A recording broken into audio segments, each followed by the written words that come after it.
जय श्री कृष्णा, राधे राधे। आप सभी भक्तों का आपके अपने यूट्यूब चैनल श्री कृष्ण दीवानी में हार्दिक स्वागत है। आज आप सुन रहे हैं वैशाख स्नान की 5 कहानियाँ। वैसे तो आप इन कहानियों को 12 माह सुन सकते हैं, किंतु वैशाख माह के इस पावन अवसर पर इन कथाओं को सुनना अत्यधिक पुण्यकारी होता है। यदि आपको यह कथाएं पसंद आए तो इस वीडियो को आप लाइक करें, अपने अपनों के साथ अधिक से अधिक इस वीडियो को शेयर करें और यदि आपने अभी तक हमारे इस चैनल को सब्सक्राइब नहीं किया है तो अवश्य करें। कमेंट बॉक्स में विष्णु भगवान की जय लिखकर आप मुझे यह अवश्य बताएं कि आप सबको यह कथाएं कैसी लगी। आइए अब हम कथाओं का श्रवण करते हैं। सबसे पहले पीपल देव की कहानी। इसी गांव में एक सेठ सेठानी रहते थे। घर में धन धान्य की उनके किसी प्रकार की कोई कमी नहीं थी। वे दोनों पति पत्नी पीपल देव की नित्यनेम से पूजा किया करते थे। वे दोनों पीपल सींचने के लिए 5 कोस दूर जाया करते थे। समय अब बीतता चला गया, लेकिन उनका यह नियम नहीं बदला। वह दोनों अब वृद्ध हो गए थे। उम्र बढ़ने के कारण अब वह पीपल सींचकर जब घर पर आते तो बहुत ही थक जाते और फिर घर आने के बाद उनसे कुछ काम भी नहीं हो पाता था। एक दिन सेठानी अपने पति से कहती है कि पीपल सींचकर आने के बाद इतनी थकान हो जाती है कि मैं घर का काम भी भली भांति नहीं कर पाती हूँ, जिससे कि घर का काम करने में मुझे देरी हो जाती है। अगर हमारे कोई संतान होती तो वह घर का काम कर लेती। सेठ जी तो पहले से ही मन संतान न होने के कारण बड़े दुखी रहते थे, किंतु सेठानी से इस विषय में वह कुछ कह नहीं पाते थे। लेकिन उनको बात यह खाई जाती थी कि हमारे जाने के बाद इस कारोबार का कौन मालिक होगा, इस कारोबार को कौन संभालेगा। अब आज सेठानी की बात को सुनकर वह भी अत्यधिक दुखी हो गए। सेठ जी की चिंता और अधिक बढ़ गई। सेठ जी को इस प्रकार चिंता में डूबा हुआ देखकर एक दिन सेठानी ने दाई को अपने घर पर बुलाया और उससे कहा कि तुम सेठ जी से जाकर कह दो कि मैं मां बनने वाली हूँ और यही बात गांव में हर जगह फैला दो। गांव के लोगों की औरतों को भी कह दो। अगर तुम ऐसा करोगी तो मैं तुम्हें बहुत अधिक धन दूंगी और 9 लखा हार भी दूंगी। दाई सेठानी की बात को सुनकर लालच में आ गई और फिर दाई ने वैसा ही किया जैसा कि सेठानी ने उसे करने के लिए कहा था। और फिर जब 6 महीने बीत गए तब सेठानी ने गोद भराई का कार्यक्रम रखा और फिर गांव में न्योता दिया गया। तत्पश्चात सेठानी ने दाई को फिर से बुलाया और उससे कहा कि मेरे 9वां महीना जब पूरा हो जाए तब तुम किसी के घर में भी बच्चा पैदा हो उस बच्चे को लाकर मेरे घर में रुला देना। तुम्हारे ऐसा करने से मैं तुम्हें बहुत अधिक धन दूंगी। दाई ने सेठानी के कहे अनुसार वैसा ही किया। जब सेठानी के 9 महीने पूरे हो गए तब दाई ने एक नवजात शिशु को सेठानी के घर में लाकर रुला दिया और फिर दाई ने यह ढिंडोरा पिटवा दिया कि सेठानी ने एक पुत्र को जन्म दिया है। तत्पश्चात 100 महीना पूरा होने पर सेठानी ने जलवा पूजन का कार्यक्रम रखा। उस कार्यक्रम में उसने पूरे गांव को बुलाया। जब जलवा चूड़े की रस्म होने लगी तब लोगों ने उससे पूछा कि तुम्हारा बच्चा कहाँ है सेठानी। तब सेठानी कहने लगी कि यह पूजा मैं कटार के साथ करूंगी, कुंवर सा को नजर लग जाएगी, इसीलिए उसे अभी बाहर नहीं निकालेंगे। और इसी प्रकार 5 से 6 साल बीत गए। गांव के किसी भी व्यक्ति या किसी भी औरत ने कुंवर सा को नहीं देखा था। फिर एक दिन सेठानी सेठ जी से कहती है कि मेरा बेटा पढ़ने के लिए काशी जी जाएगा। सेठानी की यह बात सुनकर सेठ जी उससे कहते हैं कि मैंने तो आज तक तेरे बेटे को ही नहीं देखा है, कहाँ है तेरा बेटा। जिस बेटे को मैंने आज तक नहीं देखा उसे काशी जी में कैसे भेजूंगा पढ़ने के लिए। यह सुनकर सेठानी बोली कि जैसा मैं बोल रही हूँ आप वैसा ही करिए। पूरे गांव में आप यह बात बता दीजिए कि हमारा बेटा काशी जी पढ़ने के लिए चला गया है। सेठ ने सेठानी के कहे अनुसार सारे गांव में ऐसा ही बोल दिया। अब ऐसे ही समय बीता गया।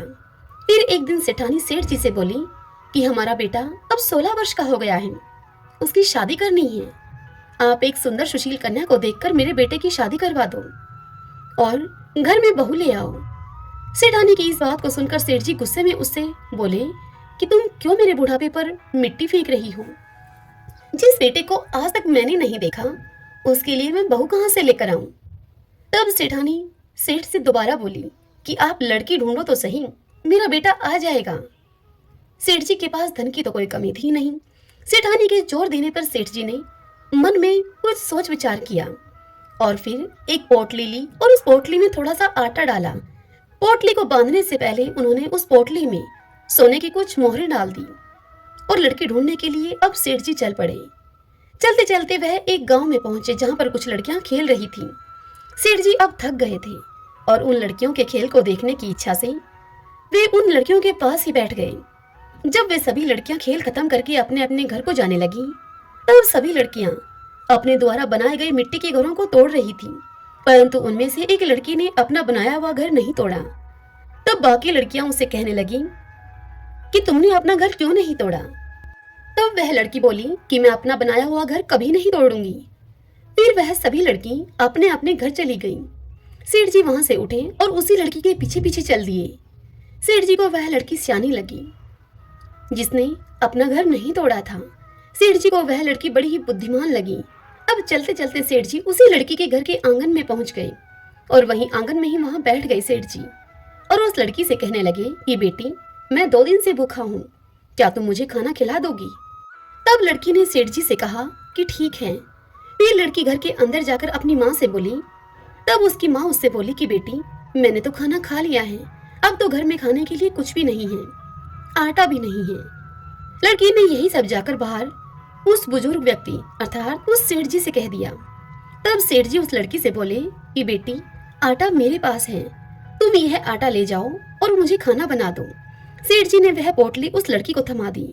लड़की ने वह पोटली लाकर अपनी माँ को दे दी। माँ ने जब पोटली को खोलकर देखा तो उसमें सोने की 4 मोहरें भी हैं। तो उसने वह सभी मोहरें लड़की के हाथ में देकर उससे कहा कि बेटा, यह सोने की मोहरें उन्हें वापस देकर आओ। जब लड़की बुजुर्ग व्यक्ति के पास सोने की मोहरें देने के लिए जाती है तो वह कहते हैं कि बेटी, यह मोहरें तुम ही रख लो, हमारे घर में पैसे की कोई कमी नहीं है। फिर उन मोहरों को लड़की अपने पास रख लेती है। इतनी देर में ही उस लड़की के पिता भी वहां पर आ जाते हैं। तत्पश्चात सेठ जी और लड़की के पिता में आपस में बातचीत होने लगती है। अब कुछ समय के बाद भोजन की थाल भी लगा दी जाती है और सेठ जी भोजन करने के लिए वहां बैठ जाते हैं और खाना खाते हैं। सभी बैठे हुए लड़की के पिता सोचते हैं कि यह बुजुर्ग व्यक्ति बड़ा ही धनवान है। अब जैसे ही सेठ जी खाना खाकर उठते हैं, तब उस लड़की के पिताजी उनसे पूछते हैं कि आप आगे कहाँ जा रहे हैं। तब सेठ जी उनसे बोलते हैं कि मैं अपने लड़के की शादी के लिए लड़की देखने के लिए जा रहा हूँ। मेरा लड़का काशी जी पढ़ने के लिए गया हुआ है, वह 12 वर्ष के बाद लौट कर आएगा। यह सुनकर लड़की के पिता ने अपने मन में विचार किया कि यह व्यक्ति बड़ा ही धनवान है और लड़के की शादी कराने के लिए लड़की भी ढूंढ रहा है। क्यों ना मेरी लड़की का विवाह इसके लड़के से हो जाए। मेरी लड़की इनके घर में जाएगी तो बड़ा सुख पाएगी, राज रचेगी। यदि यह विवाह हो जाए तो कितना अच्छा हो। तत्पश्चात लड़की के पिता ने उस बुजुर्ग अर्थात उस सेठ जी से कहा कि यदि आपको ठीक लगे तो आप अपने बेटे का विवाह मेरी बेटी से करवा दीजिए। यह सुनकर सेठ जी बड़े ही खुश हुए और फिर एक नारियल और 1.25 रुपए का शगुन उस लड़की को दे दिया। तत्पश्चात सेठ जी लड़की के पिताजी से बोले, मेरा बेटा काशी जी पढ़ने के लिए गया है और वह 12 वर्ष के बाद लौट कर आएगा। तब लड़की के पिता ने कहा कि कोई बात नहीं है। तत्पश्चात सेठ जी ने घर जाकर सारी बात सेठानी को बताई। कुछ दिन बीत जाने पर सेठानी ने सेठ जी से कहा कि अब विवाह करा के उस लड़की को अपने घर पर ले आओ। तब सेठ जी उससे कहने लगे कि यही तो मन में चिंता का विषय है कि शादी कैसे होगी। तब सेठानी बोली कि शादी खांडे के साथ होगी।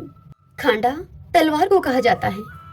तब सेठ जी फिर से लड़की के घर गए और वहां जाकर उनसे शादी के विषय में बात करते हुए कहते हैं कि मेरा बेटा अभी नहीं आ सकता, वह अभी काशी जी पढ़ने के लिए गया है। 12 वर्ष पूरे होने पर ही वह लौटेगा, अभी उसे आने में समय लगेगा। यदि आप राजी हो तो मैं अपने बेटे के स्थान पर यह खांडा रख दूंगा और यह शादी संपन्न हो जाएगी। पुराने जमाने में लोग ऐसे ही शादियां कर दिया करते थे। असली कीमत तो आदमी की वचन और जुबान की होती है। सेठ जी की बात को सुनकर लड़की के पिता ने खूब सोच विचार करके लड़की की शादी खांडे के साथ करवा दी। तत्पश्चात सेठ जी बहू को लेकर अपने घर को लौटे। सेठानी बहू को देखकर बड़ी खुश हुई, फूली न समाई। जब सेठ सेठानी पीपल सींचने के लिए जाते तो बहू पीछे से इस घर का सारा काम निपटा लेती और सेठ सेठानी के घर वापस आने पर वह बहू उनके लिए खाना बनाकर तैयार रखती थी और फिर उनके लिए खाना परोसती। तत्पश्चात वह बहू अपनी सास के पैरों की खूब मालिश करती और उनकी खूब सेवा करती और प्रेम के साथ उनके साथ उस घर में रहती। यह सब करते करते अब ऐसे ही 1 वर्ष बीत गया। फिर एक दिन जब सेठ सेठानी पीपल सींचने के लिए गए हुए थे, तब उनके घर की आग बुझ गई। बहू जब आग लेने के लिए पड़ोस के घर में गई, तब बहू ने पड़ोसन से जाकर कहा कि मुझे थोड़ी सी आग दे दो, मेरे सास ससुर आने वाले होंगे, मुझे उनके लिए जल्दी से खाना भी बनाना है। तब पड़ोसन ने उस बहू से पूछा कि तुम किसकी बहू हो? तब वह बहू कहने लगी कि मेरे पति काशी जी पढ़ने के लिए गए हैं। यह सुनकर पड़ोसन बहू से बोली कि सेठ सेठानी की तो कोई औलाद ही नहीं है, ये तुमसे झूठ बोल रहे हैं, ये तुझे ऐसे ही काम करने के लिए लेकर आए हैं। और इस प्रकार की बातें कहकर पड़ोसन ने उस बहू के कान भर दिए। फिर बहू ने घर आकर बिना मन के ही खाना बनाया, सारे जेवर उतार दिए और बिना श्रृंगार किए हुए पुरानी साड़ी पहन ली। जब सास ससुर पीपल सींचकर घर को लौटे, तब उन्होंने देखा कि आज तो घर का कोई काम नहीं हुआ है। तत्पश्चात उन्होंने बहू से खाना मांगा। बहू ने खाना लाकर दिया। जब उन्होंने खाना खाया तो खाना बिल्कुल फीका था, बिल्कुल बेस्वाद खाना था, उसमें नमक मिर्च कुछ भी नहीं था। तब उन्होंने बहू से पूछा कि बहू आज क्या बात है? बहू आज खाना बिल्कुल फीका सा है। तब बहू ने उत्तर दिया कि आपको तो आज ही खाना फीका मिला है, मेरी तो पूरी जिंदगी ही फीकी है। तब सेठानी पूरी बात समझ गई कि आज इसके किसी ने कान भरे हैं, सब कुछ इसको बता दिया है। अब सेठानी सारी बात देखते समझते हुए चुप रहती है। फिर दूसरे दिन सेठ सेठानी पीपल सींचने के लिए जाने लगते हैं।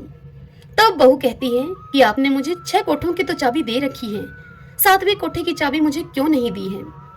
मैं कौन सी बहू हूँ आपकी? तब सेठानी उससे बोली कि नहीं बेटा, ऐसी बात नहीं है, मैंने तो ऐसे ही यह चाबी तुम्हें नहीं दी थी। और फिर सेठानी 7वें कोठे की चाबी भी बहू को दे देती है और बहू को पड़ोसन से बात करने के लिए मना करती है। और फिर वह दोनों पीपल सींचने के लिए चले जाते हैं। अब पीपल सींचते समय भगवान विष्णु का नाम लेते रहे, वह माता लक्ष्मी का नाम लेते रहे। वह दोनों भक्ति भाव से भगवान विष्णु और माता लक्ष्मी की भक्ति, बार बार उनके नाम का उच्चारण करना, उन्हें भोग लगाना, यह तो उन दोनों की दिनचर्या का हिस्सा था। लेकिन उस दिन उनके मन में बहू के घर से जाने का डर भी था, उनकी आंखों में नमी थी और चिंता भी थी। वह बार बार बोल रहे थे कि भगवान आप ही हमारी लाज रखना। भगवान सदैव अपने भक्तों पर दयालु रहते हैं। वह भक्तों के दुखों में दुखी होकर स्वयं उसका निवारण करने के लिए आ जाते हैं। उधर सास ससुर के घर से जाते ही बहू जल्दी जल्दी काम निपटाकर पहले कोठे को खोलकर देखती है तो उस कोठे में, उस कमरे में खूब सुंदर सुंदर कपड़े थे। बहू उन कपड़ों को पहन पहन कर देखती है और खूब खुश होती है। इसी तरह बहू ने दूसरे कोठे को खोला, उसमें बहुत सुंदर सुंदर गहने भरे थे। अब बहू ने रोज रोज नए नए कपड़े गहने पहनना शुरू कर दिया। सास ससुर के आने से पहले वह उन कपड़ों और गहनों को उतार कर वापस रख देती थी। इसी तरह तीसरे कोठे में स्वादिष्ट व्यंजन थे। वह अपनी पसंद की मिठाइयां खाती और पूरा दिन खुश रहती थी। बहू ने जब चौथे कोठे को खोलकर देखा तो उसमें भांति भांति के अनाज रखे थे। 5वें और 6ठे कोठे को खोलकर देखा तो उसने देखा कि उस कमरे में हीरे और जवाहरात थे। अब उस सेठानी की बहू इन्हीं सब चीजों में व्यस्त रहकर खूब खुश रहने लगी।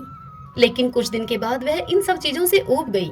फिर एक दिन उसने 7वें कोठे को खोलकर देखा तो उसमें उसने देखा कि वहां उस कमरे में एक पीपल का पेड़ था और एक मंदिर था।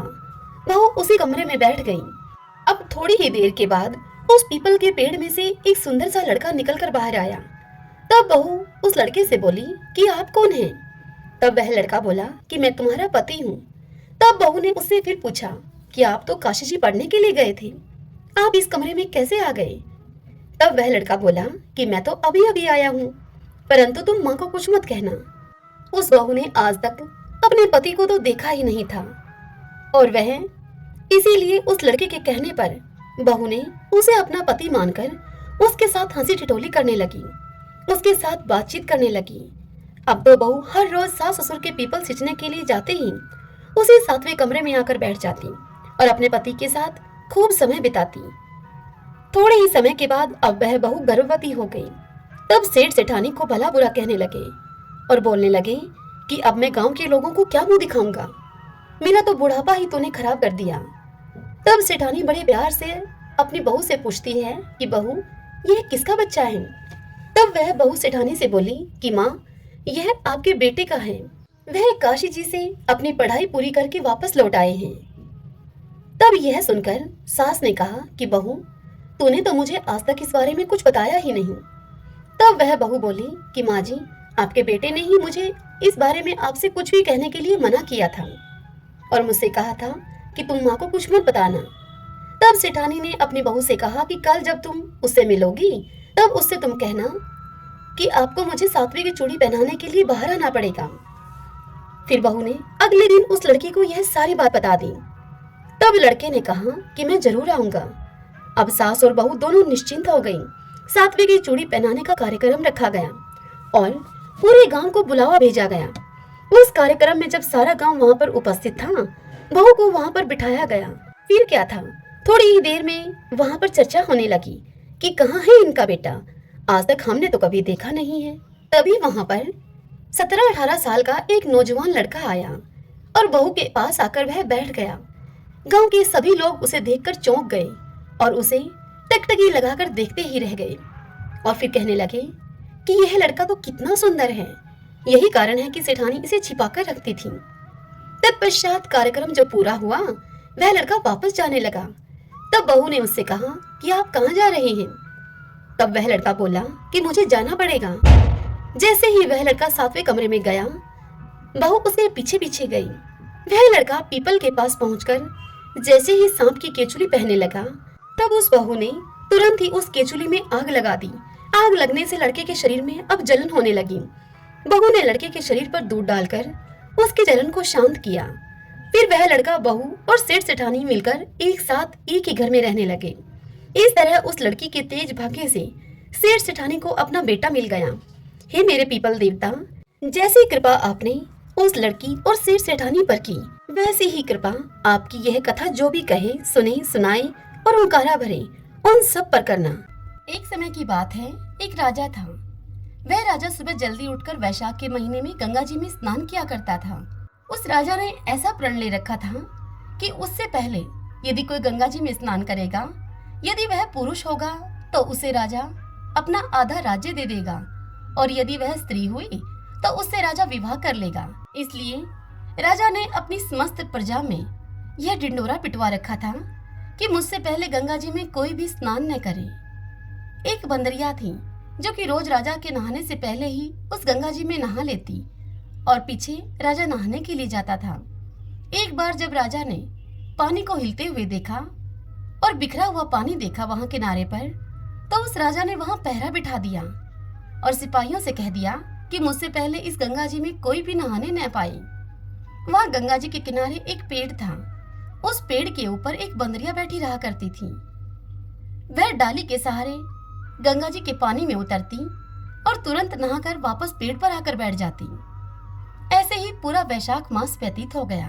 वैशाख के अंतिम दिन राजा के एक सिपाही ने उस बंदरिया को गंगा जी में स्नान करते हुए देख लिया। सिपाही ने देखा कि जब अंधेरे में उन्हें कुछ भी दिखाई नहीं देता और उन्हें नींद आ जाती है, तो यह बंदरिया उस समय गंगा जी में नहा लेती है।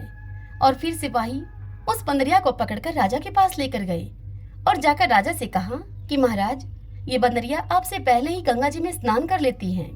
यह सुनकर राजा को अपने किए हुए प्रण की याद आ गई और राजा ने तब बंदरिया से विवाह कर लिया और उसे धर्म पत्नी मानने लग गया। वैशाख के स्नान से बंदरिया के बच्चे होने की भी आशा हो गई। बंदरिया को पूरे महीने हो गए। जब बंदरिया ने राजा से पूछा कि महाराज, जब मेरे बच्चा होएगा तब मैं किसे जगाऊंगी, तब उस राजा ने महल में एक घंटी बंधवा दी और उससे बंदरिया से कहा कि जब तेरे दर्द हो तो तुम इस घंटी को बजा देना, इस घंटी को हिला देना, फिर आकर मैं सारा इंतजाम अपने आप कर दूंगा। राजा के उस बंदरिया के अलावा और भी कई रानियां थीं। उन रानियों ने घंटी को बंधा हुआ देखकर उस बंदरिया से पूछा कि ये घंटी यहाँ किसने बांधी है? तब वह बंदरिया बोली कि राजा जी ने बांधी है। जब मेरे बच्चा होगा तो ये घंटी बजाकर मैं उनको बुलाऊंगी। तब उन रानियों में से एक रानी ने बंदरिया से कहा कि जरा बजाकर तो देख ले इस घंटी को, राजा जी इसको बजाने से आएंगे या नहीं। इतना सुनकर बंदरिया ने झट से उस घंटी को बजा दिया। अब राजा जी दौड़े दौड़े वहां पर आए और जब बंदरिया से पूछा कि यह घंटी तुमने क्यों बजाई है, तब बंदरिया बोली कि इस रानी के कहने से बजाई है। अब कुछ दिन के बाद जब बंदरिया के बच्चा होने लगा तो उसने उस घंटी को बजाया, लेकिन राजा जी नहीं आए। फिर वह बंदरिया उन रानियों से पूछने लगी कि अब मेरे बच्चा कैसे होगा, मैं बच्चा कैसे पैदा करूं। तब उन रानियों में से एक रानी बंदरिया का मजाक उड़ाते हुए उससे बोली कि आंखों पे पट्टी बांध ले और ओखली में सिर दे दे। तत्पश्चात फिर बंदरिया के वैशाख नहाने के पुण्य से एक अति सुंदर लड़का पैदा हुआ। लड़का पैदा होते ही रानी ने राजा को लड़का नहीं दिया और दासी को देते हुए उसने कहा कि इस बंदरिया के बच्चे को तुम नदी में बहा दो और बंदरिया के पास आटे को खून में लपेट कर रख दो। दासी ने रानी के कहे अनुसार ही किया। जब राजा ने आकर पूछा रानी से कि क्या बच्चा हुआ है, तब रानी ने राजा से कह दिया कि बच्चा नहीं हुआ है, इस बंदरिया के तो ईंट पत्थर हुआ है। फिर राजा ने यह सोचकर संतोष कर लिया कि जब अन्य रानियों के ही बच्चे पैदा नहीं होते, इसलिए इसके भी नहीं हुआ होगा। उधर दासी बच्चे को फेंकने के लिए गई तो उसे उस बच्चे पर दया आ गई। उसने उस बच्चे को नदी में नहीं बहाया। वहां नदी के किनारे ही एक कुम्हार मिट्टी के बर्तन बना रहा था। वह उस बच्चे को उस कुम्हार के खंदेड़े में रखाई। जब कुम्हार और कुम्हारी खुदी हुई मिट्टी लेने के लिए उस खंदेड़े में आए तो उन्होंने वहां देखा कि बहुत सुंदर सा बच्चा वहां सो रहा है। तब कुम्हार अपनी पत्नी से बोला कि भाग्यवान, हमारे कोई बच्चा नहीं था, इसीलिए भगवान ने यह बच्चा हमारे लिए भेजा है। यदि तू इसको पाल ले तो अपने इसको घर ले चलेंगे हम। तब यह सुनकर कुम्हारी बोली कुम्हार से कि इसको लेकर चलते हैं, अपनी खातिर ही भगवान ने इस बच्चे को हमारे लिए भेजा है। कुम्हारी ने उसको पाल पोस कर अब बड़ा कर लिया। लड़का रात दिन अब बढ़ने लगा। वह कुम्हार मिट्टी का हाथी बनाकर बेचा करता था। एक दिन वह लड़का अपने पिताजी से बोला, कुम्हार से बोला कि पिताजी, मेरे को भी हाथी घोड़े बनाकर दे दो, मैं उनसे खेलूंगा। ऐसा सुनकर कुम्हार ने अपने पुत्र के लिए हाथी घोड़े बना दिए मिट्टी के। अब वह लड़का उन हाथी घोड़ों को लेकर कुएं की पाल पर जाकर बैठ गया। अब वह लड़का रोज ऐसे ही करता। एक दिन वहां कुएं की पाल पर रानी की दासी पानी भरने के लिए आई थी। वहां उसने अपनी एक सखी को बंदरिया के पुत्र होने की सारी बात विस्तार पूर्वक बताई। यह बात वह लड़का भी सुन रहा था। अब लड़के को सारी बात का पता लग गया था कि वह बंदरिया के गर्भ से पैदा हुआ था। रानियों ने मारने के लिए उसे दासी को नदी में बहाने के लिए दे दिया था। अब यह लड़का जब सारी बात जान ही चुका था तो वही दासी दूसरे दिन कुएं पर पानी भरने के लिए आई। तब वह लड़का उन दासियों को देखकर कहने लगा कि मेरे मिट्टी के हाथी घोड़े पानी पी लेंगे, इनको पानी पिला दो। यह सुनकर दासियां कहने लगी, ओ मूर्ख लड़के, कभी मिट्टी के हाथी घोड़े भी भला पानी पीते हैं क्या? यह सुनकर वह लड़का बोला कि मूर्खों, कभी बंदरिया के भी ईंट पत्थर पैदा हुआ है क्या? अब दासियों ने जब यह बात सुनी तो महल में जाकर सारी बात उस रानी को बता दी कि कुम्हार के एक लड़का है, उसने हमें यह सब बात कही है और हमारे सभी घड़ों को उसने कंकरी मारकर फोड़ दिया है। तब रानी ने जहर का एक लड्डू तैयार किया और उस दासी से कहा कि यह लड्डू उस लड़के को खिलाकर आ जाओ। दूसरे दिन वे सब दासियां उस कुएं पर जब पानी भरने के लिए गई तो वह लड्डू भी अपने साथ लेकर गई। उन दासियों ने वह लड्डू उस लड़के को दे दिया तो भगवान ने उस लड्डू को गोंदगिरी का लड्डू बना दिया और उस लड़के ने वह लड्डू खा लिया। दासियां दूसरे दिन कुएं पर पानी भरने के लिए आई तो दासियों ने वहां आकर देखा कि लड़का अभी तक मरा नहीं है और वहीं कुएं पर खेलता फिर रहा है। जब रानी को इस बात का पता लगा तो इस पर रानी रूठ कर सो गई। राजा ने जब रानी से आकर पूछा कि रानी, तुम क्यों सो रही हो, तब उस रानी ने जवाब दिया कि कुम्हार को अपनी बस्ती से निकलवा दो। यह सुनकर राजा ने रानी से कहा कि इतना कड़वा क्यों बोलती हो तुम? परंतु रानी ने राजा की एक न मानी और वह जिद पर अड़ गई। विवश होकर राजा ने उस कुम्हार को परिवार सहित अपने राज्य से निष्कासित कर दिया। अब वह कुम्हार जंगल में जाकर रहने लगा। एक दिन की बात है, वहाँ जंगल में रहते हुए उस कुम्हार से उसका लड़का बोला कि पिताजी, मुझे आप मिट्टी के 108 करवे और 108 गोले बना दो। फिर वह लड़का अपने पिताजी से करवे और गोले लेकर नीचे के बाहर बैठ गया। उसने उन सभी करवों में ठंडा ठंडा पानी भर रखा था।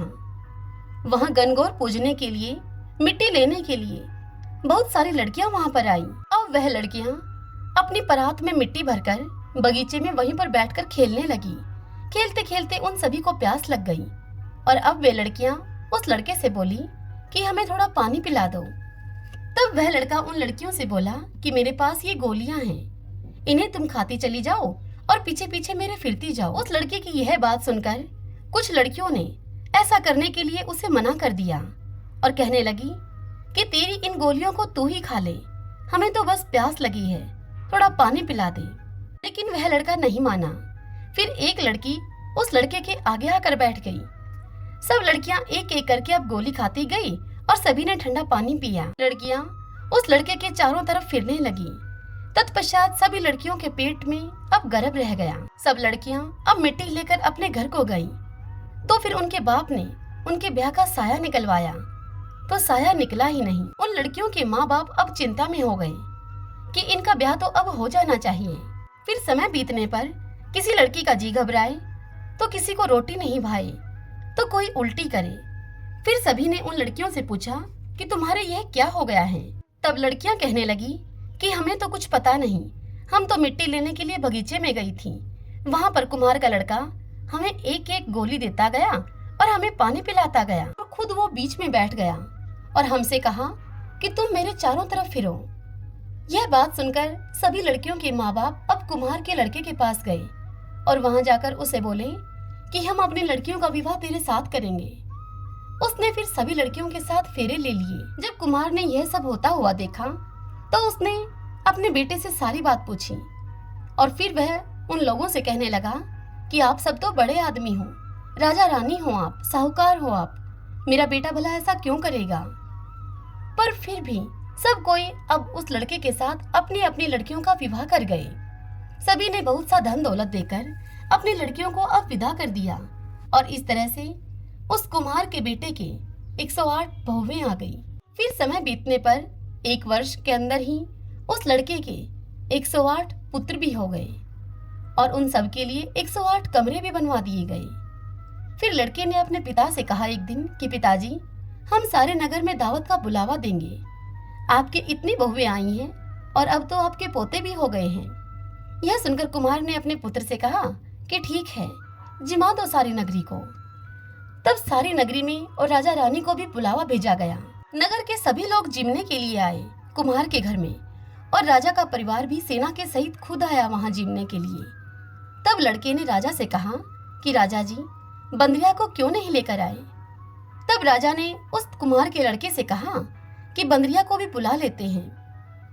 राजा ने बंदरिया को बुलाने के लिए अब रथ और पालकी सजाकर भिजवा दिए। वहां पर सारी सभा के बीच में सोने की चौकी पर सुंदर गद्दी बिछवा दी गई। फिर बंदरिया आई।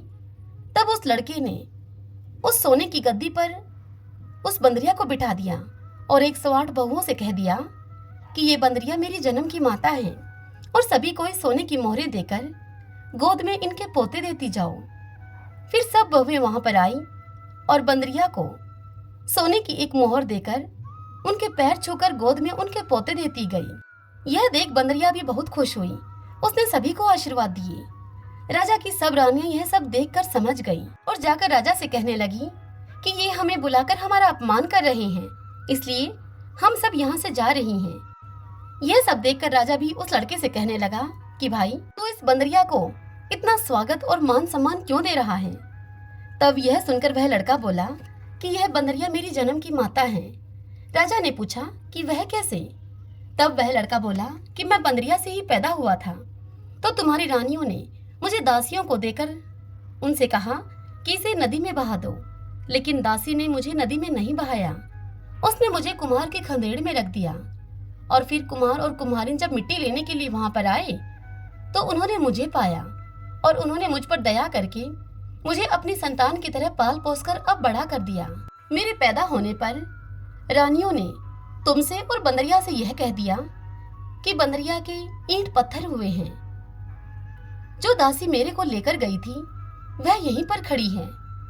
तब उस दासी ने राजा से कहा कि हाँ महाराज, बंदरिया के पुत्र पैदा हुआ था और वह पुत्र मुझे नदी में बहाने के लिए दिया गया था, लेकिन मैंने उसको नदी में नहीं बहाया। यह लड़का सच बोल रहा है। सभी रानियां चुपचाप वहां खड़ी हुई यह सारी बात सुन रही थी। सारी बात को सुनकर सभी रानियां सन्न रह गई। अब राजा ने बड़े गाजे बाजे के साथ महल में रानी बांदरी को सभी पोतों को, बहुओं और बेटे को लेकर गया और सबको अलग अलग महल बनवा दिए। सब वहां पर जाकर अब राज करने लगी और सारी दुनिया कहने लगी कि देखो, वैशाख नहाने का इतना फल है तो सभी को वैशाख स्नान करना चाहिए और दान पुण्य करना चाहिए। तदंतर वह राजा अब कुम्हार से कहने लगा कि तुमको जितना धन चाहिए उतना ले लो। तेरा मन चाहे तो मेरे महल में आकर रहे, तेरा मन हो तो तू अपने घर पर ही रहे, तेरी जैसी इच्छा हो तू वैसा कर, क्योंकि तूने मुझ पर बड़ा उपकार किया है। और फिर उस राजा ने उस कुम्हार को बहुत सारा धन दे दिया। बंदरिया वैशाख नहाई तो राजा जी का राज्य पाया, 108 पोते पाए। हे भगवान विष्णु, जैसे आपने बंदरिया को सुख संपत्ति दी वैसे ही सबको देना। वैशाख मास में जो कोई भी भक्ति भाव पूर्वक आपके इस कहानी को कहे, सुने, हुंकारा भरे, उन सब पर आप अपनी कृपा करना, सभी की मनोकामनाएं पूर्ण करना। सभी बोलिए वैशाख देव भगवान विष्णु की जय। नर्मदा नदी के तट पर एक बहुत ही पुराना और छोटा सा गांव था। उस गांव में एक वृद्ध वैश्य रहा करता था। उस वैश्य के परिवार में उसकी पत्नी और उसके 2 बेटे और 2 बहुएं थीं। उस वृद्ध वैश्य का प्रतिदिन का एक नियम था कि वह हर रोज नर्मदा नदी के घाट पर जाकर स्नान किया करता था। तत्पश्चात 1 लोटे जल को सूर्य नारायण को अर्घ देता, फिर बड़, पीपल और आंकड़े के पेड़ को सींचता। एक समय की बात है, कुछ दिन के बाद वैशाख मास लगने वाला था। उसकी तबीयत पिछले कुछ दिनों से बड़ी खराब चल रही थी, किंतु वह फिर भी जैसे तैसे अपना यह नियम पूरा कर रहा था। यही सब विचार करके वह एक दिन अपनी पत्नी से बोला कि भाग्यवान, वैशाख मास लगने वाला है और पिछले कुछ दिनों से मेरी तबीयत भी ठीक नहीं है। मुझे ऐसा लगता है कि मेरा नर्मदा नदी के तट पर जाकर स्नान करने का यह नियम अब नहीं रहेगा। अब 1-2 दिन ही वैशाख मास को लगने में बचे हैं। अपने पति की यह सब बातें सुनकर वैश्य की पत्नी उससे कहने लगी कि आप यह सब बात सोचकर इतने दुखी क्यों होते हैं? भगवान की दया से हमारे 2-2 बेटे हैं। आप उनमें से किसी एक भी बेटे को बोल देंगे तो वह आपको नर्मदा नदी के तट से वहां से पानी का एक घड़ा लाकर दे देंगे। यह सुनकर वैश्य कहने लगा कि भाग्यवान, इस बार मेरा ऐसा मन करता है कि हम दोनों जोड़े से वैशाख का स्नान करें। तब वैश्य की पत्नी वैश्य से कहने लगी कि मैं भी यही सोच रही थी कि इस बार हम दोनों जोड़े से वैशाख का स्नान करें। तत्पश्चात वृद्ध वैश्य पति पत्नी ने अपने दोनों बेटों और बहुओं को आवाज लगाई, उन्हें अपने पास में बुलाया। बेटे बहुओं के पास आने पर उन्होंने अपने मन की इच्छा उनको बताई। सारी बात को सुनकर साहूकार का बड़ा बेटा कहने लगा कि पिताजी, आप तो जानते ही हैं कि मैं दूसरे शहर में नौकरी करने के लिए जाता हूँ। हर रोज आवागमन करने के लिए सुबह जल्दी निकलना पड़ता है। रोज सुबह 5 बजे घर से निकलना पड़ता है। इसलिए पिताजी, मैं यह काम नहीं कर पाऊंगा। तत्पश्चात बड़ी बहू कहने लगी कि माताजी, ये सुबह काम पर जल्दी ही चले जाते हैं। मुझे इनके लिए सुबह जल्दी उठकर भोजन बनाना होता है। 2-4 दिन की बात होती तो मैं निभा भी देती, लेकिन पूरे वैशाख मास मुझसे यह नियम नहीं निभाया जा सकेगा। मैं आपके संपूर्ण वैशाख मास नर्मदा नदी से पानी का घड़ा नहीं लाकर दे सकती। बड़े बेटे और बहू की यह बात सुनकर अब वह वैश्य दंपति विचार मगन हो गए।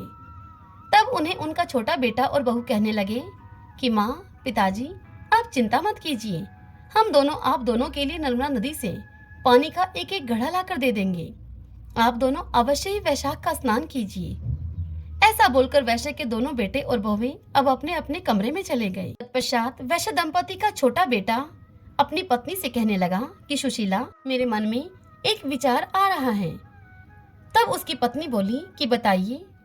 तब वह कहने लगा कि हम वैशाख मास में प्रतिदिन माँ और पिताजी के लिए उनके स्नान करने के लिए नर्मदा नदी से जल लेकर आएंगे, तो क्यों ना हम भी वैशाख का स्नान करें। यह सुनकर सुशीला बोली कि यह बात आपने 16 आना सही कही है। अब हम भी जोड़े से वैशाख का स्नान करेंगे। और फिर उन दोनों ने बाहर आकर अपने माँ और पिताजी से यह अपने मन की बात कही। वह कहने लगे कि पिताजी, माँ, हम भी आपके साथ जोड़े से वैशाख का स्नान करेंगे। बेटे बहू की यह बात सुनकर वृद्ध वैश्य दंपति बड़े प्रसन्न हुए। अब क्या था, वैश्य के बेटा और बहू सुबह 4 बजे उठकर नर्मदा के घाट पर पहुंच गए। वहां जाकर वैश्य के बेटे ने मर्दाना घाट पर स्नान किया और बहू ने जनाना घाट पर स्नान किया। तत्पश्चात उन दोनों ने नर्मदा से पानी का एक एक घड़ा भरकर अपने माता पिताजी के लिए लेकर आए। फिर वैश्य दंपति ने उन घड़ों से 2 लोटे जल निकालकर रख लिया। शेष जल से उन्होंने स्नान कर लिया। स्नान के पश्चात लोटों में रखे हुए जल से सूर्य भगवान को जल दिया, फिर पीपल को जल दिया, बड़ के वृक्ष को जल से सींचा और शेष जल उस जल से उन्होंने आंकड़े को सींच दिया। पूर्ण भाव से उन्होंने पूजा की और फिर 5 परिक्रमा लगाई। पहले के जमाने के लोग अपने घरों के आंगन में, घरों के बाहर नीम, बड़, पीपल, आंकड़े आदि पेड़ों को लगाए रखते हैं।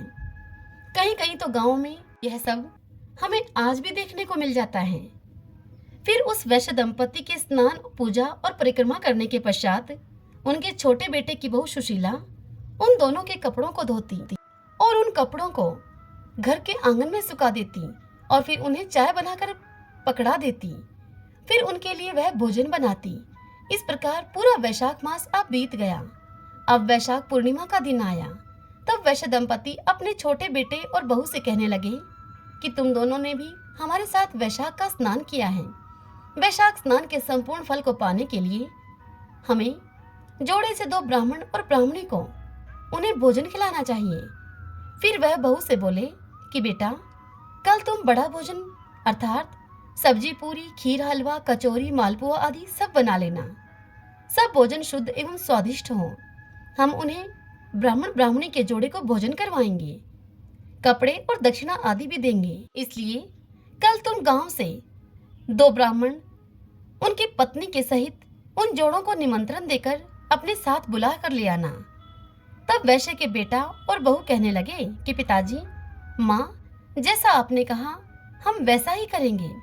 तत्पश्चात अगले दिन वृद्ध वैश्य के छोटे बेटे की बहू सुशीला सुबह जल्दी उठकर सभी स्वादिष्ट भोजन बनाने लगी और फिर भोजन बनाने के पश्चात वह गांव से 2 ब्राह्मण और ब्राह्मणी के जोड़ों को बुलाने के लिए चली गई।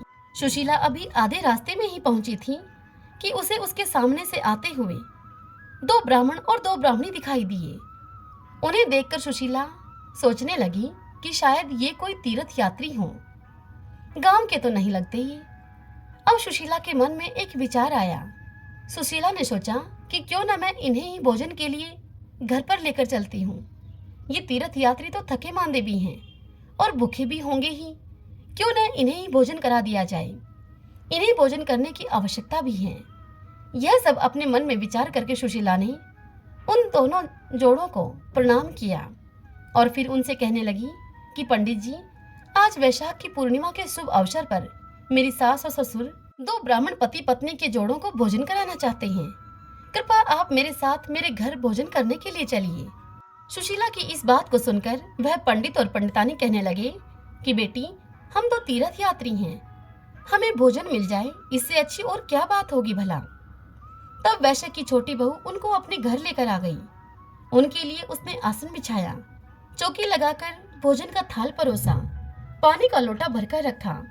उन चारों तीर्थ यात्रियों ने फिर पेट भर के भोजन खाया। तत्पश्चात वृद्ध वैश्य दंपति ने उन्हें कपड़े और दक्षिणा दी।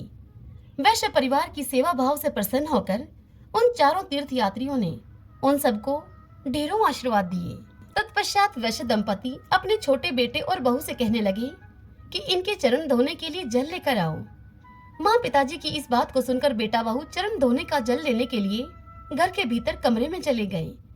उधर वैश्य दंपति चरण पोंछने के लिए गमछा लाने के लिए अंदर चले गए। उनके पीछे से वह चारों तीर्थ यात्री, जो कि भगवान राम, माता सीता, विष्णु जी और माता लक्ष्मी थे, वह ब्राह्मण ब्राह्मणी का वेश धारण करके वैश्य दंपति और उनके बेटा बहू को वैशाख स्नान और बड़ पीपल तथा आंकड़े को सींचने का पुण्य फल देने के लिए आए थे। उनके सत की रक्षा करने के लिए वे आए थे। वे अब अंतर्ध्यान हो गए। अब जैसे ही वैश्य दंपति और उनके बेटा बहू गमछा और जल लेकर आंगन में आए तो उन्हें वहां कोई भी दिखाई न दिया। लेकिन उन्हें यह सब देखकर बड़ा ही आश्चर्य हुआ कि उनकी रसोई में अन्न धन के ढेर लगे हुए थे। जैसे ही वैश्य दंपति ने भोजन की चौकी हटाई तो उन्हें और आश्चर्य हुआ। जहां पर राम और माता सीता बैठे हुए थे, वहां भगवान राम के चरण और धनुष के चिन्ह अंकित थे। और जहां पर माता सीता बैठी थी वहां पर सोने के मोहरों की थैली पड़ी हुई थी। जहां भगवान विष्णु बैठे थे वहां चक्र का चिन्ह अंकित था। और जहां माता लक्ष्मी बैठी थी वहां पर हीरे, मोती, सोने चांदी के आभूषणों की ढेरी पड़ी थी। अब यह खबर पूरे गांव भर में फैल गई कि वैश्य दंपति के घर भगवान राम, माता सीता, भगवान विष्णु और माता लक्ष्मी प्रकट हुए हैं। अब तो वैश्य दंपति के घर गांव के लोगों का तांता लग गया। अब जब वैश्य दंपति के बड़े बेटे को, बड़ी बहू को यह बात पता चली तो उन्हें बहुत दुख हुआ। वे अपने मन में विचार करने लगे कि यदि हम भी वैशाख स्नान करते, माँ और पिताजी के लिए नर्मदा नदी से जल लेकर आते, तो आज हमें भी भगवान के दर्शन मिलते। अब वैश्य का बड़ा बेटा और बहू पछता रहे थे। उसी दिन उस वैश्य दंपति ने पूरे गांव भर में यह ढिंडोरा पिटवा दिया कि वैशाख में स्नान करने, बड़ पीपल और आंकड़े को सींचने एवं पूजन करने से घर से गरीबी दूर चली जाती है, घर में अन्न, धन और सुख समृद्धि बढ़ती है। इसलिए यदि संपूर्ण वैशाख व्रत धारण करना संभव न हो सके तो वैशाख में सूर्योदय से पहले उठकर स्नान करने के बाद बड़, पीपल और आंकड़े की पूजा अवश्य करनी चाहिए। उन्हें जल से सींचे। ऐसा करने से घर की गरीबी दूर होती है। हे मेरे बड़, पीपल और आंकड़े में वास करने वाले देवता, हे मेरे वैशाख देवता, जैसा सुख आपने वैश्य दंपति और उसके छोटा बेटा बहू को दिया, वैसा ही सुख जो आपका कोई पूजन करे इस मास में उन सब को देना। आपकी यह कथा जो भी कहे, सुने, हुकारा भरे, उन सबको सुख देना, उनकी सबकी दरिद्रता को दूर करना, सभी की मनोकामनाओं को पूर्ण करना। सभी बोलिए वैशाख देव भगवान विष्णु की जय। एक बुढ़िया माई थी, उसने शालिग्राम जी की सेवा ले रखी थी। कार्तिक मास में पुष्कर स्नान करने का विचार अपने मन में लाकर पड़ोसन से जाकर वह कहने लगी कि मैं पुष्कर जा रही हूँ, तुम मेरे शालिग्राम जी को अपने पास रख लो, मैं 1 महीने के बाद लौट कर आऊंगी। यह सुनकर पड़ोसन ने कहा कि मुझे तो शालिग्राम जी की सेवा पूजा करनी ही नहीं आती, तो मैं कैसे करूंगी इनकी सेवा पूजा। तब वह बुढ़िया बोली कि सवेरे इनको उठाना, कुएं से लोटा भर के पानी लेकर आना। जब इनके लिए तुम पानी लेकर आओ तो बगीचे से फूल और तुलसी के पत्र भी लेकर आना। भगवान को जल और कच्चे दूध से नहलाना, चंदन लगाकर पुष्प तुलसी चढ़ाना, दूध का इनको भोग लगाना और दोपहर को रसोई जो भी बने उसका भोग लगाना, शाम को दिया जलाना देसी घी का, और ऐसी सेवा पूजा करना मेरे शालिग्राम जी की। यह कहकर वह बुढ़िया माई चली गई। पड़ोसन ने बुढ़िया के कहे अनुसार वैसा ही किया, परंतु भगवान की थाली से भगवान जीमते ही नहीं थे, दूध पिया ही नहीं। ये देखकर वह पड़ोसन अब बड़ी ही चिंता में हो गई और बोली कि भगवान, आपकी मालकिन आएगी तो मुझे क्या कहेगी। मेरे भगवान को तुमने दुबला पतला कर दिया, अभी उसको आने में 1 महीना है। आप जीम लो तो मैं भी जीम लूं, नहीं तो मैं भी भूखी ही बैठी रहूंगी। यह सुनकर भगवान शालिग्राम ने सोचा कि अब तो दर्शन देने ही पड़ेंगे। फिर भगवान छोटा सा मोर मुकुट, पीताम्बरधारी रूप लेकर पाटे पर बैठ गए, दूध पी लिया और जीम लिए। रोज अब ऐसा ही होता रहा। एक दिन भगवान ने कहा कि मैया, मैं गाय चरा कर लाता हूँ। तो पड़ोसन बोली कि थोड़ी दिन तो रहोगे, क्यों जाते हो जंगल। पर भगवान माने नहीं। हाथ में सोने की लाठी, कंधे के ऊपर हीरे मोती का पीताम्बर डालकर चले गए गाय चराने। इस प्रकार करते हुए अब 1 महीना, कार्तिक का वह महीना पूरा बीत गया। बुढ़िया माई पुष्कर का स्नान करके अपने घर को लौटी। स्नान दान से निवृत्त होकर बुढ़िया माई ने सोचा कि शालिग्राम जी को लेकर आती हूँ। वह शालिग्राम जी को लेने के लिए पड़ोसन के घर गई और जाकर उसे बोली कि दे दो मेरे शालिग्राम जी। तब पड़ोसन ने उससे कहा कि शालिग्राम जी तो गाय चराने गए हैं, शाम को आएंगे, जब वो आएंगे तब तुम उनको ले जाना। बुढ़िया शालिग्राम जी के लिए अब जिद करने लगी। अब उन दोनों में झगड़ा हो गया। झगड़े को सुनकर अब कुछ लोग इकट्ठे हो गए वहां। तब पड़ोसन उन लोगों से कहने लगी कि देखो, इस बुढ़िया को समझाओ, 1 महीना जैसे इसने निकाला वैसे ही यह शाम तक और सब्र करे। लेकिन बुढ़िया माई जिद्दी थी, उसने किसी की एक न मानी। अब तो वह वहां पड़ोसन के घर में धरना देकर बैठ गई। शाम हुई तो भगवान गैया चरा कर लौटे। गाय उनकी जगह छोड़कर भगवान मंदिर में जा विराजे। पड़ोसन के भोले स्वभाव की वजह से वह पड़ोसन भगवान को देख पाती थी। यह देखकर पड़ोसन कि भगवान मंदिर में आ विराजे हैं, वह बुढ़िया माई से बोली, ले जाओ तुम्हारे भगवान आ गए हैं।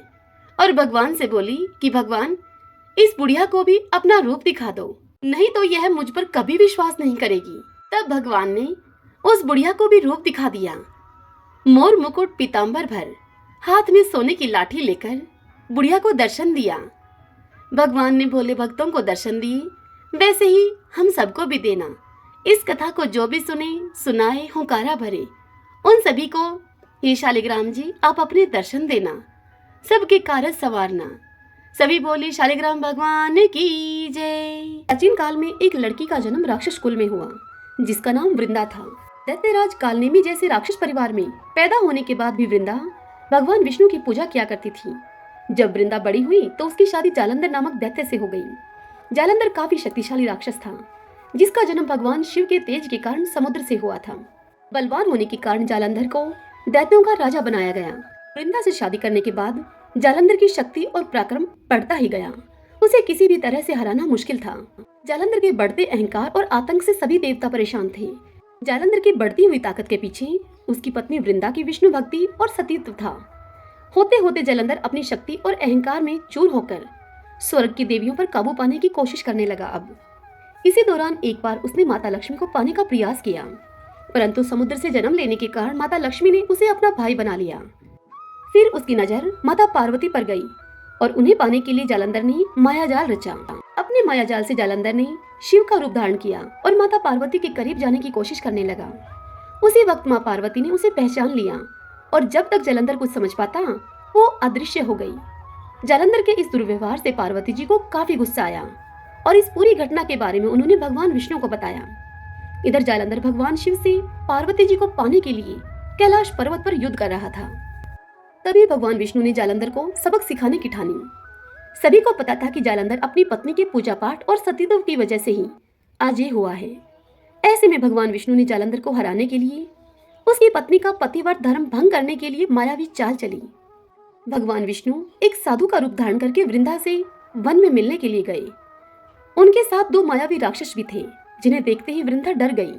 तभी भगवान विष्णु ने उन दोनों राक्षसों का वृंदा के सामने ही वध कर दिया। वृंदा यह देखकर समझ गई कि ये कोई आम व्यक्ति नहीं है। उसी पल वृंदा ने साधु से अपने पति के बारे में पूछा। साधु बने हुए भगवान विष्णु ने अपनी माया शक्ति से दो बंदर प्रकट किए। दोनों बंदरों के हाथों में जालंधर का सिर और धड़ था। यह देखते ही वृंदा बेहोश हो गई। कुछ समय के बाद होश में आने पर वो साधु से अपने पति को दोबारा जिंदा करने की प्रार्थना करने लगी। वृंदा की विनती सुनकर उसकी आंखों के सामने ही साधु ने अपनी माया से जालंधर के कटे हुए शरीर के हिस्सों को जोड़ दिया और स्वयं उस शरीर में समा गए। वृंदा को जरा सा भी अंदाजा नहीं था कि उसके साथ ऐसा छल किया गया है। जालंधर का रूप धारण किए हुए विष्णु जी को वृंदा अपना पति समझकर रहने लगी। वृंदा के ऐसा करने से उसका सतीत्व भंग हो गया, जिसके बाद जालंधर कैलाश पर्वत में युद्ध हार गया। जब वृंदा को यह सच पता चला तो उसने गुस्से में विष्णु भगवान को पत्थर बनने का श्राप दे दिया। इस घटना के बाद वृंदा स्वयं सती हो गई। जिस स्थान पर वह भस्म हुई वहां तुलसी का पौधा प्रकट हुआ। विष्णु भगवान वृंदा के पति भक्ति से प्रसन्न हुए और उन्होंने कहा कि हे वृंदा, तुम्हारी पति भक्ति देखने के बाद मुझे तुम प्रिय लगने लगी हो। अब सदैव तुम मेरे साथ तुलसी के रूप में रहोगी। तुम्हारे तुलसी रूप का जो भी व्यक्ति मेरे शालिग्राम के साथ विवाह कराएगा उसे 1000 गुना यश और पुण्य प्राप्त होगा। जिस भी मनुष्य के घर में तुलसी का वास होगा उस घर में कभी भी असमय यमदूत नहीं आएंगे। आगे भगवान ने कहा कि तुलसी के पौधे की पूजा करने वालों को गंगा और नर्मदा में स्नान करने के बराबर पुण्य प्राप्त होगा। संसार में चाहे कोई भी मनुष्य कितना भी दुष्ट क्यों न हो, कितने भी पाप क्यों न किए हों, मृत्यु के दौरान उसके मुख में तुलसी और गंगा जल अवश्य दिया जाएगा। इससे वह अपने पापों से मुक्त होकर वैकुंठ धाम को जाएगा। इसके अलावा जो व्यक्ति तुलसी और आंवले के पेड़ की छाया में पितरों का श्राद्ध करेगा उसके पितरों को मोक्ष मिलेगा। सभी बोलिए श्री लक्ष्मी नारायण भगवान की जय। ओम नमो भगवते वासुदेवाय।